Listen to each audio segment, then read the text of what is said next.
It's the video all America is talking about. Seattle drivers in snow. See the world's worst drivers do the stupidest things in snow that shouldn't even be a problem. You'll see skids, slides, and smashes. John Voorhees says it's funnier than Dork. John Voorhees also says, when will the Lord lift me out of the depressing hell of my life? Writing columns that no one reads about TV shows that no one watches. Gene Godden says, what's with Voorhees? Eric Lasitas says, I saw him at a party last night and he seemed fine.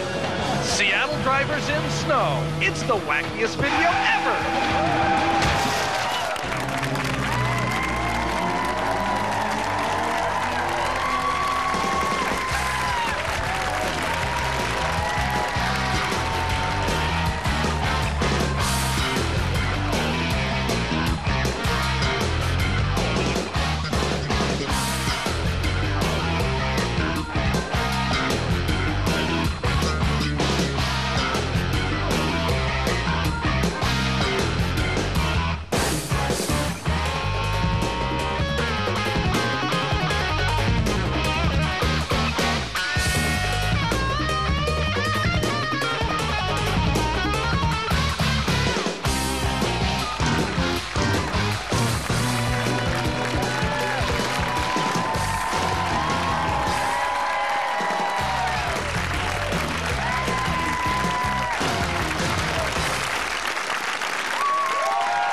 Thank you so much. Gosh, what an exciting week we've had. We had the big snow of '98. I'm telling you, you guys were excited. It was so exciting at all the TV stations. The weather people, they got out their special clothes because they looked at the Doppler, they saw the snow was on the way, and they said, I'm going first. I'm number one tonight. All right, got the special stuff. We had complete coverage. I believe it snowed for about 3 hours on Monday, but we still have reporters standing by live. Yes, Gene, the snowman was almost completely melted. It's just a little bit here. We're going to be updating you later. You know, wouldn't want you to miss a thing. We got you. The last flake of snow, and as you know, if there's one flake, the car everywhere. Anyway. Interesting story in the paper this week. You might have read this. With all the hoopla about the Titanic, someone decided to check if the Washington State ferries have enough lifeboats to carry all the passengers. Guess what? They don't. Ferry officials say, don't worry, the boats are virtually unsinkable unless they hit one of the dinner rolls from the cafeteria. Then, of course, who ever heard of a Washington State ferry hitting something? Yeah, I don't really want to start a panic because I just always want you to keep in mind that in case of an emergency, commuters from Bremerton can be used as flotation devices. Just give them a thing. Of course, the thing about the ferries, the traffic now is so bad on the ferry routes these days that if the folks on the dock saw one go down, they wouldn't worry about the passengers. They'd all be, oh, geez, we're going to be here another 2 hours. Oh, my God. Imagine if a ferry sinks in 100 years, there'll be a movie called Click-a-Tat. You can just imagine it, you know, the ferry's going down, the folks in the Mercedes and the BMWs are rescued first, and people in the cheap cars, they're screaming, there's women and children in this Rambler, at least give us a chance. Come on. A big love story on the ferry, you know, a big romantic movie, you know. So, actually, there's nice romantic news locally. Pepper Schwartz, the UW sociologist, she's just written a book. You might have heard of this. It's called The Great Sex Weekend. And it's, woo, that's great. That's good. It's for couples who want to get their love lives back on track. And she also, they says in the book that there's a 24-hour version for people who are really busy, which is...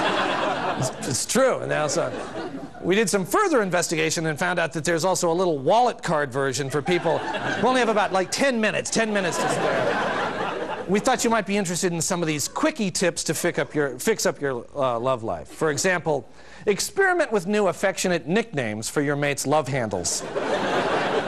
Or hang shower curtains around the back seat of a metro bus and pretend it's a romantic train sleeper car. Clean the crud out of the corners of your mouth. Read Leonard Nimoy poetry out loud together until you realize that anything would be better, even having sex with each other. Also, no KJR sports radio during foreplay. Try to put all thoughts of Larry King out of your head. And finally, pretend you're meeting each other for the first time all over again, only this time you're not drunk and the lights are on.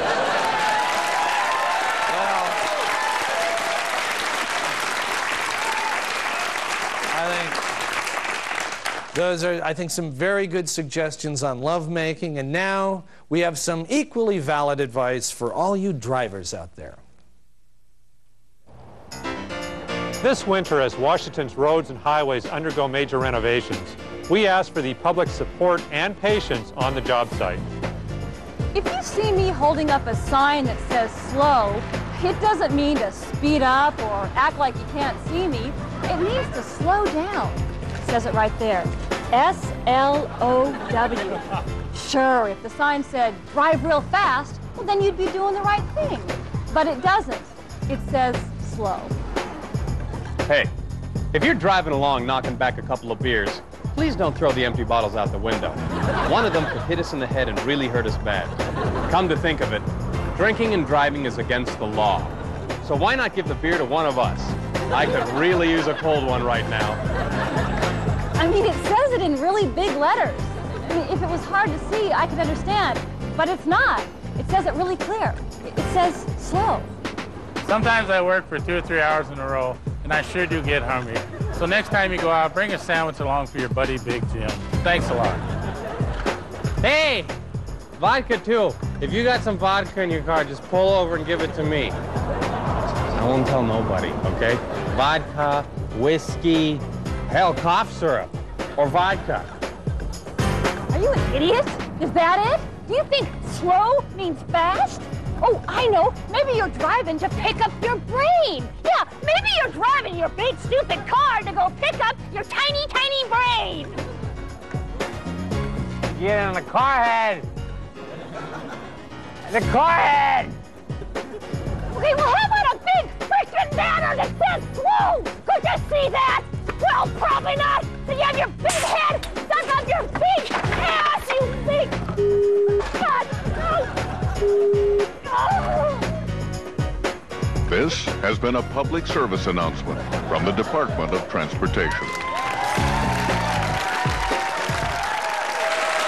All right, stay with us. We've got a great show, and we're coming right back.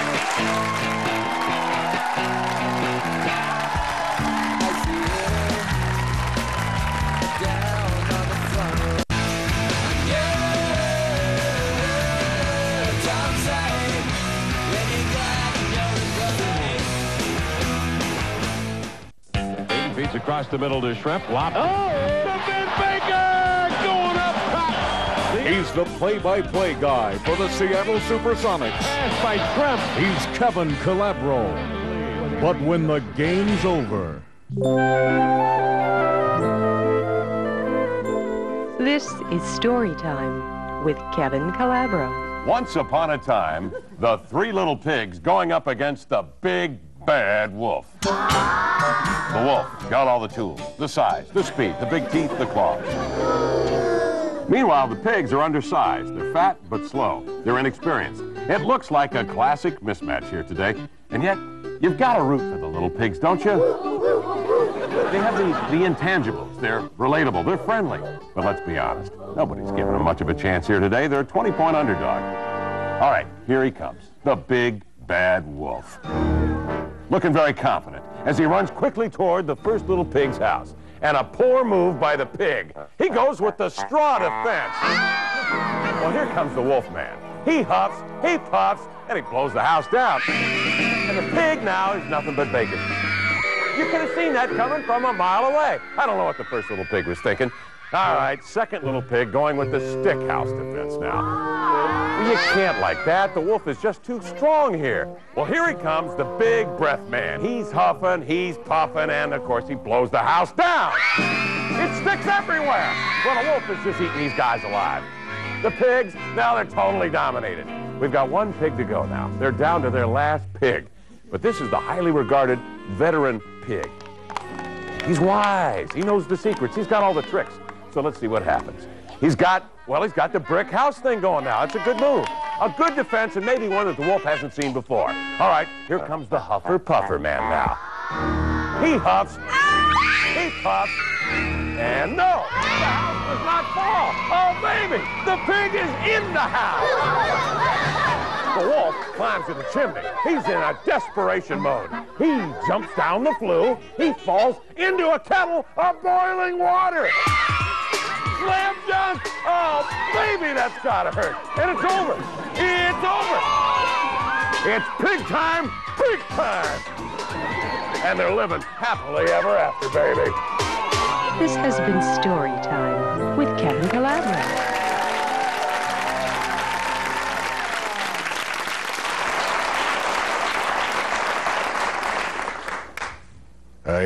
I don't remember when I first noticed it, but it just didn't feel right.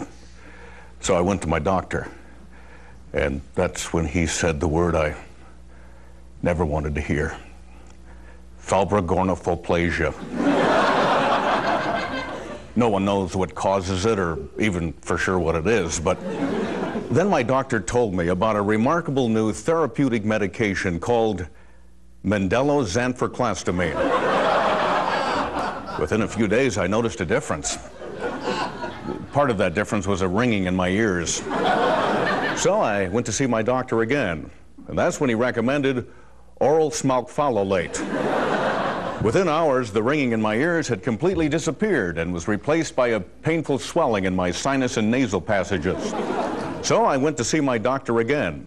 He told me about Prothromarmitat 3000. I have to admit that at first the bitter taste of Prothromarmitat 3000 was a little hard for me to tolerate. That's when my doctor told me that Prothromarmitat 3000 is actually an ointment. For the accompanying nausea, my doctor recommended Ramitol caplets. He forgot to mention the side effects, which include severe skin eruptions, diarrhea, and bleeding from the eyes. That's when he recommended Numzidantotine. Within a few hours, all feeling in my lower extremities was gone. That's when my doctor recommended Hamaltrafone HP, a 10-inch long, 2.5-inch wide suppository.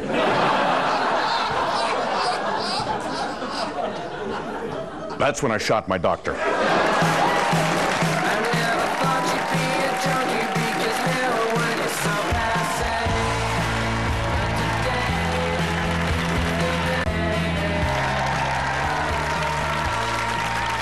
Amplification for Almost Live provided by American Music.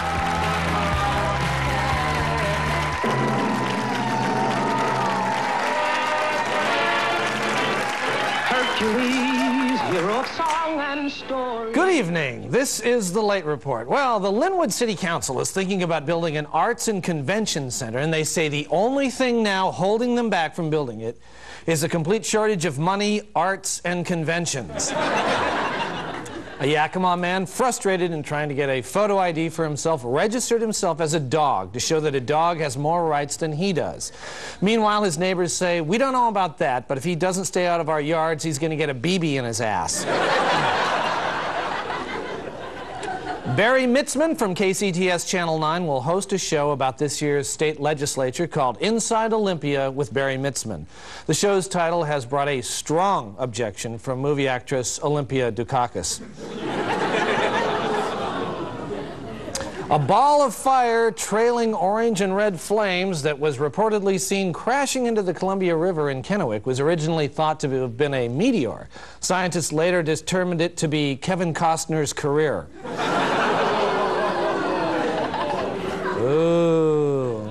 Merchants in Kent and Des Moines have asked police to install video surveillance cameras along Highway 99. The merchants say that the video would help them to determine two things.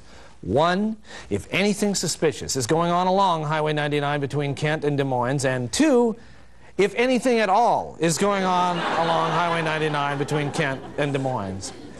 Well, a Seattle architect and community leader was handcuffed, separated from her child, strip-searched, and thrown in jail on New Year's Eve after police mistook her for a woman who once lied to get welfare benefits. A police spokesperson later said that they were aware of the architect's identity, but that she looked just like that other woman, and they wanted to practice on her in case someday they found the real one. Duval City Councilman Dave Ernie Zumwalt was found guilty a few days ago of selling cocaine. This means that Dave Ernie Zumwalt will soon be known as prisoner number 267 Ernie 938. Well, the movie As Good As It Gets, starring Jack Nicholson and Helen Hunt, tells the story about a man who suffers from obsessive-compulsive disorder. And here with a comment about the film is our own Nancy Guppy. Nancy?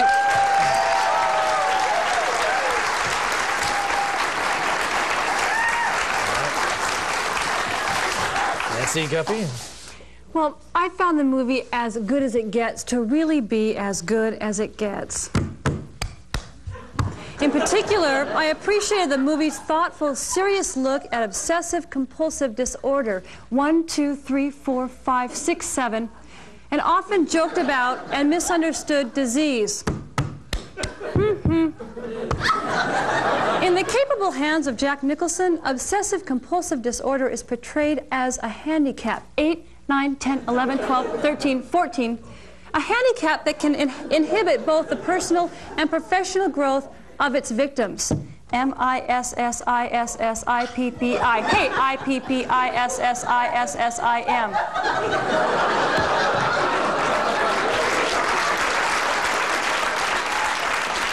My hope is that the tremendous box office success of As Good As It Gets, 1, 2, 3, will bring to light the true facts about the disorder. 15, 16, 17, 18, 19, 20, 21, blackjack.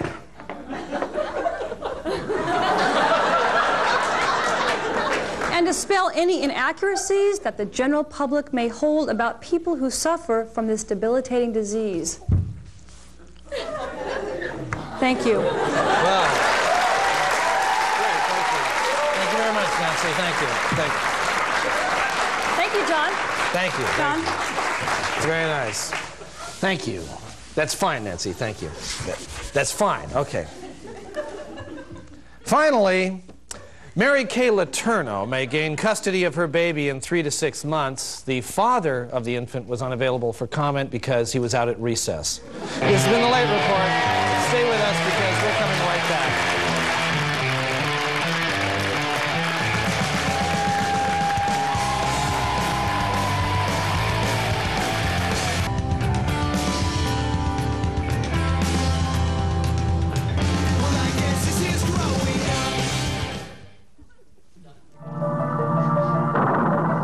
Brandon? Brandon? Hey! Hey, buddy, how you doing? Wow, look at this. Look at the mess here. Boy, I'll tell you, if my dad came home and he found a mess like that, I'm telling you, he would have whooped me like, I don't even want to tell you. But, hey, I'm glad that you and I have broken that cycle of violence in families, because that's really important that we... Hey, Brandon? Brandon, buddy? Hey! Now, remember at family meeting how we said that Mommy and I have our responsibilities, but you have your responsibilities too. So I was thinking if we could maybe just... Hey, Brandon? Brandon, little buddy? Okay, I'm glad that Nintendo is giving you that good hand-eye coordination, but I was thinking maybe we could use that hand-eye coordination to like pick up some of the... Okay, hey, buddy? Buddy? Brandon? Brandon, buddy? Okay, listen, it's going to be your choice, okay? Your choice. Do you want to pick up the Legos first or the blocks first? It's all up to you. It's your choice. It's all... Okay. Hey, Brandon, buddy, Brandon, look. It's going to be like a game between Brandon and Dad. You throw it here, it's just going to be just like a... Hey! Now listen, You pick up this crap and you pick it up right now! What the hell is wrong with you? Buddy? Okay, buddy. Let's go. There you go. Okay. It's buddies. It's Brandon and Dad. We're buddies. We're partners. It's Brandon and Dad. Good job, buddy. Good job. Just you and me, Brandon. Just a little bit of fiction. Not at all like that in our house. Remember, kids, I love you. I love you, kids. Anyway, if you'd like some tickets for the show, call this number. We're about done for this week, and we'll see you next week. Bye-bye.